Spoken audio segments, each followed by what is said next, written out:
मोठी धारा शिवानी अहिल्यानगरचं जे पाणी आहे ते आमच्याकडे येत असते, म्हणून उद्या परवा पुन्हा काही गावांमध्ये पाणी शिरण्याची पूर परिस्थिती निर्माण होण्याची शक्यता आहे.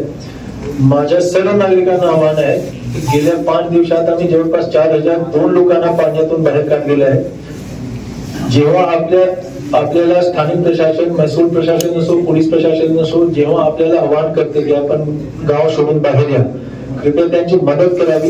एक माणूसला वाचवणे 12 तास 8 तास आम्हाला लागले आहे. त्यामध्ये आपल्या सुरक्षिततेसाठी आम्ही सांगतो आपण इव्हॅक्युएशन मध्ये मदत करावी.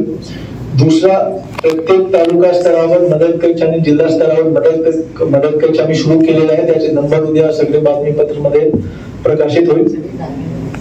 तिथे कॉल करून आपल्याला काय काय द्यायचे ते सगळे आपण तिथे सांगूनच द्या. त्याची परवानगी घेण्याची आवश्यकता नाही, आपण वाटप करा. पण आम्ही मार्गदर्शन करू की कुठल्या गावामध्ये कुठल्या वस्तूची आवश्यकता आहे. काय वस्तू आम्हाला पाहिजे ते ऑलरेडी मी सांगितलं. मी पुन्हा एकदा सांगून देतो. आटा, तेल, मसाला, स्वयंपाक तेल, मसाला, तुमचे चादर, torch with battery, emergency light, साबून, प्लास्टिक ताडपत्री, चादर, सातरंजी, हळद, तिखट मसाले सगळे आहेत. ते काय वस्तूची आवश्यकता आहे ते पण आम्ही उद्या प्रकाशित करतो बातमीपत्रामध्ये. ते जर आपण दिलं तर अजून आम्हाला फायदा होईल.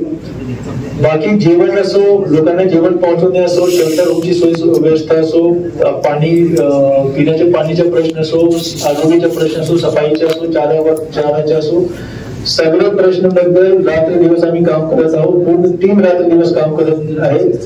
जे पूरग्रस्त भागात जे लोक आहेत त्यांना जर आपण विचारलं तर आपण प्रत्येक माणूस सांगणार की गेल्या 4-5 दिवस महसूल प्रशासन, पोलीस प्रशासन फील्डवर 24 तास आमच्या सोबत उभे होतात. आम्ही आपल्या सोबतच आहोत. मोठा संकट आमच्या जिल्ह्यावर आलेला आहे, पण घाबरण्याची ही वेळ नाही आहे, एकमेकाला धीर देण्याची वेळ आहे.